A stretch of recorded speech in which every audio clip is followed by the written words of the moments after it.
Good man. Hello, guys. Today I'm interviewing Josh Burnham. He is a boxing trainer of 7 boxers. And what boxer do you want to talk about? Should we talk about Ebenike, about his big win on the weekend? Sure, why not?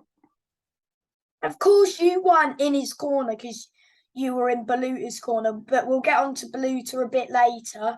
But have you seen Ebenike's fight? I have, yes. I was very, very, very pleased with him. Yeah, he did a good job, didn't he? He did a fantastic job. Funny story, I actually boxed ABDK as an amateur. And Who won? I'm not going to get into that, but I'll leave that to you. But I boxed ABDK as an amateur. Fast forward a few years, we've seen each other a few times. And he's always kind of kept that same style. So we tried to add a little bit more to his game. And although I wasn't there, my assistant, Aaron Woodcock, who's also, a good upcoming coach, he helped me out doing his corner. And yeah, he kind of just stick to the game plan, did everything he needed to do, got the job done. So that was an English title eliminator that he fought in. So this means that he's lined up for an English title shot, which is big. Correct, yeah. So the English title was being fought for this weekend with Sam Gillian and Sean Robinson. Oh, so is he going to fight the winner of that then? Yeah, hopefully. Obviously, we'll see what happens after that. See what the champion ends up. Whoever wins that, see what they end up doing. So he might be on the TV screen very soon. I hope so. Yeah, he's definitely worthy of the TV screen. So yeah, hopefully. How long have you been training him for? This is actually our first fight together. So we've probably been together, I reckon, maybe about 6 months. He had a fight that fell through, just like on a small show, a 6-rounder. And yeah, this opportunity you were came promoting, weren't you? I was never actually. I don't hold a promoter's license, so I was doing a show with Mo prior. The show unfortunately didn't happen. To be honest, I'm probably going to leave the promoting to the promoters. I've got far too much going on. I'm a manager as well, so I manage fighters, train fighters. I am. I run a gym. I've got a family. I've got kids, so I think I'll probably leave the promoting for the time being. Yeah. Well, you've got 7 fighters on your hands, which is quite a lot. That's enough. Yeah, exactly. That is enough, mate. And they're all doing very well. Yeah, I'm saying everyone's doing very well. Obviously, we were unfortunate to lose on the weekend. It but really wasn't his night, was he? No, unfortunately not. Listen, those who know Baluta know that wasn't 100% of him. But obviously, listen, we're not going to get into that. Fair play to Liv Davies and his team, and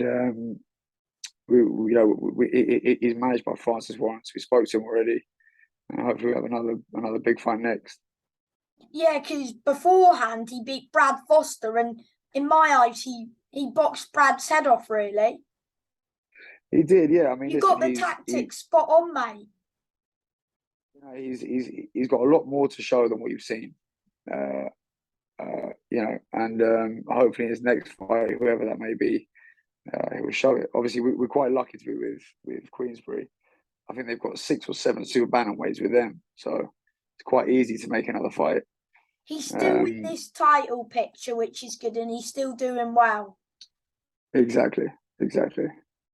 So was he a bit upset, like, as he didn't perform his best? Of course, yeah. I mean, listen, even if he did perform his best and he lost, we'd still be gutted. We're all competitive sportsmen at the end of the day. But yeah, he was gutted. He was devastated, as was I. But as I said, Liam Davies and his team, they got it correct on the night. And I'd like to see Liam in some big fights soon. Could there be a rematch, or was the scorecard too wide? I don't think there'd probably be a rematch. I don't really know where the plus side for Davies' team would be in a rematch. I mean, never say never. Down the line, you never know. Baluta could fight Mark Leach. He could fight Andrew Kane. Listen, if it makes money, it makes sense, and if there's something worth doing it on the line, then Baluta is not one to shy away from anyone. So there's a lot of talent. There's a lot of talent in the super bantamweight division. He's had a good year, though. Yeah, exactly. Which is the main thing, and he just lives to fight another day, and he'll be back stronger, which is good. exactly. Yeah. What about Anis Taj? Because he was in the boxer tournament, wasn't he? And I think he's fought twice since and he's picked up 2 wins, which is good. So is he going to be looking? I don't know. What's your plan for him? So with Anis, obviously, listen, Anis has got a lot of heart, and he showed it. You know, he was 4-0. He knocked out a guy who was 7-0 in the first round. We didn't really know anything about the guy. He took a punt. Then he come up against another guy who was 3-0. I lost on points. That guy, if I'm honest with you, we massively underestimated him. He's very, very good. I think he's 5-0 now against all undefeated fighters. He was very unlucky after that in the Ultimate Boxer tournament. What, You know, he against got Ricky dropped. Reeves? Correct, yeah. He got dropped. Obviously, it's hard to win a 3-round fight after getting put on the floor. He's had 2 fights since, and I think there's something in the pipeline for him coming up. I'm not going to say what just yet, but yeah, just kind Yeah. of keep your eyes peeled. He's a very exciting fighter. He You showed his never know. toughness. We He's been might on the rematch canvas. that Ricky Reeves over 10 and it could be a different story. Again, it's the same thing. You know, if it makes money, it makes sense, and if there's something on the line, it makes sense for all the fighters. Then why not? But Ricky's on his path. We're on our path. Yeah. And if they meet, if the Did paths meet, Anis take it? Because it was like, is Anis better over like a 6 round, 8 rounds than he is like 4? it's quite hard to tell because he's never really done it. He done the 6 rounds on the weekend, but you know it's quite hard to take anything from that fight against a journeyman. But all of his fights have been over in the first and second round. The only fight that hasn't lost to that 3-0 guy. And again, that was kind of like a survival mission after the first couple of rounds. He got put down. And he really showed his heart that night. He really showed he's got a lot of bollocks. You know, it's probably a little bit too early for him. But he showed so much that night. And yeah, I mean, look, time will tell. He's a very talented fighter. He can punch with both hands. And to be honest, he's not scared of anyone. You know, if me or his manager say you're fighting this guy, he'll jump at it. Do you know what I mean? So it's our job to look after him, Full make sure credit he to him. makes right decisions. Exactly. So he will go far, hopefully. Fingers crossed. That's it, mate. What about who else is there? Ollie So I've Duffy. got Ollie Duffy, a very, very, very talented fighter. He's only 21, I think, 22. You know, he had a lot of his amateur experiences over in Ghana. He's come over here. He's got a great mindset. Doesn't give a monkeys about anybody. You know, he will fight anybody whenever we say he's ready. He's another one where we've kind of got to hold him back from himself. Would he be looking for an area title next year? Yeah, to be honest with you, is that my car? Hold on, what's it? My car alarm's going off. Yeah, no, he will be. I mean, he had a slight injury. He had a slight, what the fuck again? Sorry, mate. He had a slight injury, which is put him back a little bit. But we're looking to get him out kind of, that's it, there you go. We're looking to get him out kind of February or March time next year. And then we're looking to go straight into 50-50, to be honest with you. You know, him and his dad, who obviously helps manage his career, we're not interested in pussyfooting around people. So we want to get one more 6-rounder. He did 2 4s and 2 6s, getting up to 6 and 8. And goes straight into 50-50. Yeah. So is this what what about Shoki Khan? Are you gonna be, because I think he's what, 3-0? He's 4-0 now, actually. He fought the other week. Oh yeah, I was there. Charlie Sheldon. Oh yeah. Correct, yeah. So he's 4-0. I mean, to be honest, he actually fought with a couple injuries of that fight. He was adamant he wasn't putting out the fight. So he went in, got the points win. But yeah, he's another one, you know. He's got bundles and bundles and bundles of talent. It's just about moving him up at the right time. Yeah. How long have you been, like, out of your fighters, who have you been training the longest? Probably Shoki, actually. So I've had Shoki since his debut. He came to me back when I was working in Mill Hill. So before I had my own gym, I used to be trained by Don Charles. Yeah, because you were a pro boxer. Correct. Yeah. Unfortunately, I had to retire, and so I can't see anymore. Do you And think you could have achieved more in boxing than what you did? I don't really know. I mean, I love boxing. I just like being in a fight, which I think was part of my problem. I did a lot of stupid things. I did a lot of paid sparring. Um, and when you leave a sparring session, the coaches tap you on the back and they say, "God, you're a tough bastard, Josh." That's when you know you're taking too many shots. Do you know what I mean? So I think I've kind of got to learn from the lessons that I unfortunately learned the hard way and pass on to my fighters so they don't make it. Yeah. But who knows, man? Who knows? I like to think I'm a better coach than I ever was a fighter. Yeah. So why did you want to be a trainer? Did you just want to, when you retired, did you just want to be still in the sport of boxing? Yeah, to be honest, because obviously I had to retire, devastated. I went a little bit crazy for a little while, and then I kind of just came to a realization if I didn't stay in boxing, that God knows what would happen to me. I got a great wife, I got great kids. I had kids quite young, and yeah, I kind of had to put them first and not kind of lose the plot a little bit. So yeah, when his coaching started off, my first ever corner, I had Tony Milch. First ever I had Tony Milch, and I had a guy called Eric McConzo, and it kind of worked up from there. Yeah.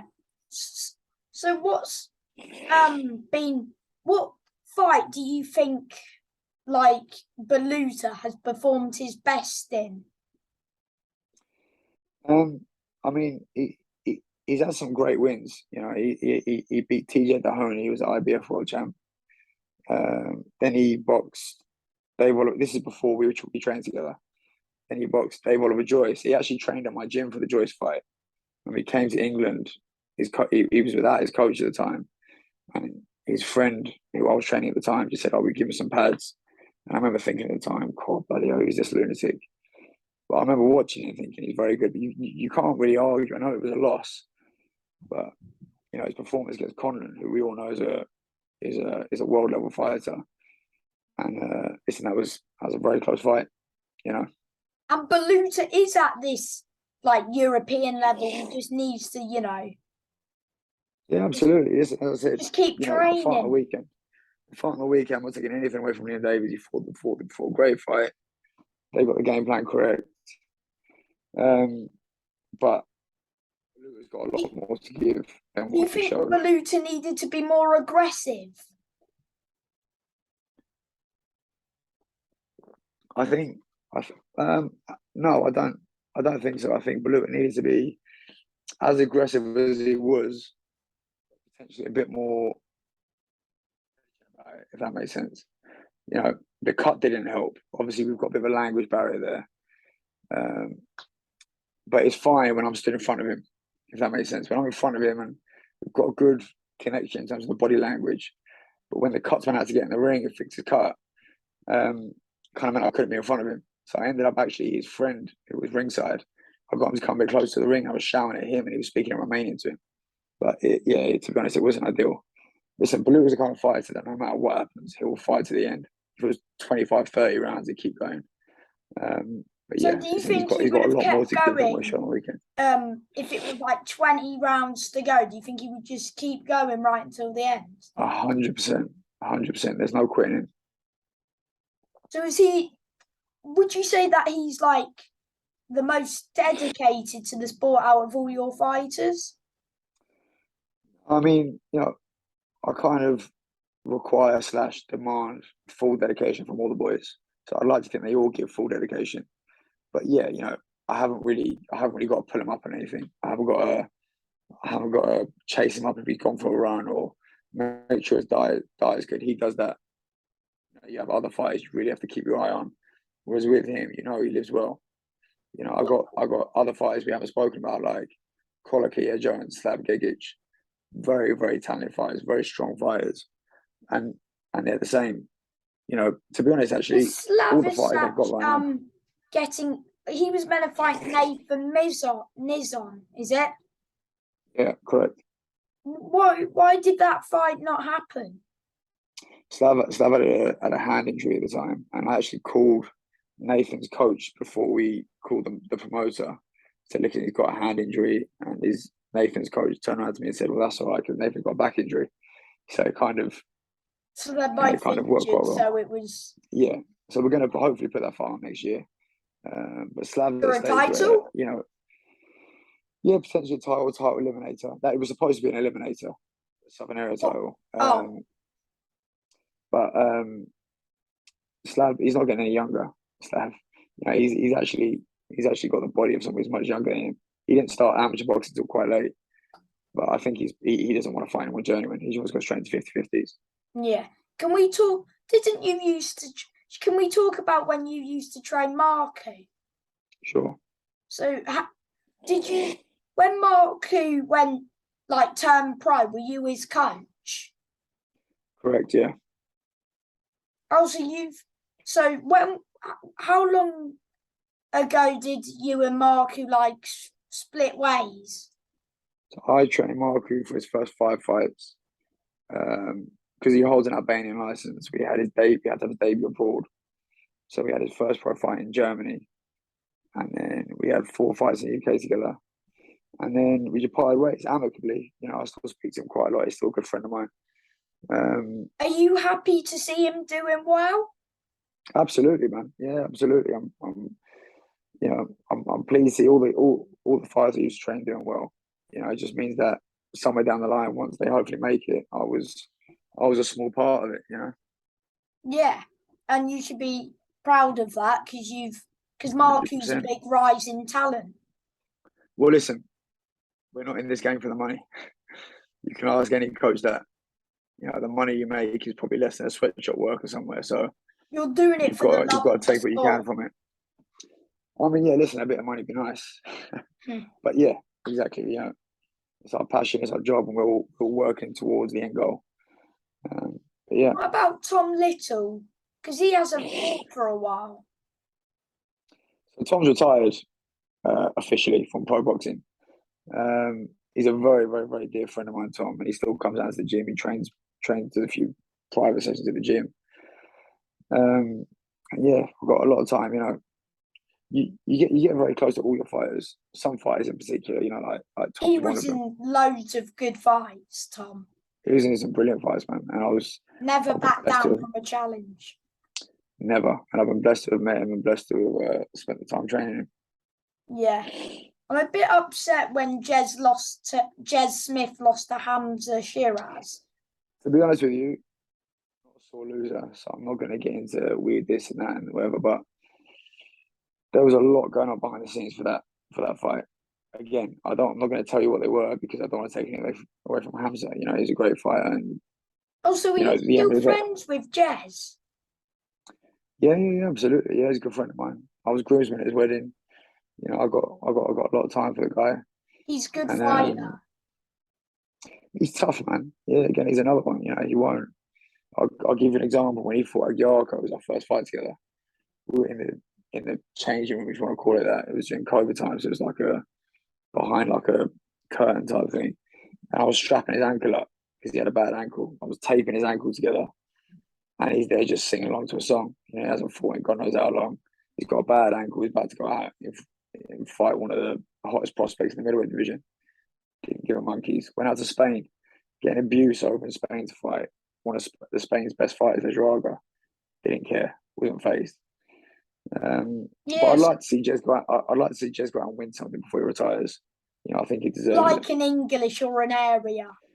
Whatever, just something that he can hold on to and say it's his. He's given a lot to the sport, and it'd be nice to see. It's nice to see all the fighters. Even another fighter I used to work with, Louis Evanson. Again, I boxed him in the amateurs as well.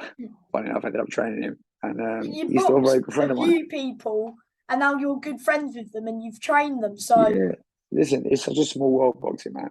Louis is a proper good friend of mine. Speak to him all the time, and I help him out wherever I can. I just want to wish all those people the best. You know what I mean? Yeah. Well, keep going with all your fighters, mate, and thank you for your time. You're doing a great job with them all. Thank you very much for your time too, my man. And best of luck with the interviews, yeah? Thank you, mate. Have a good evening, mate. Bye-bye. Bye.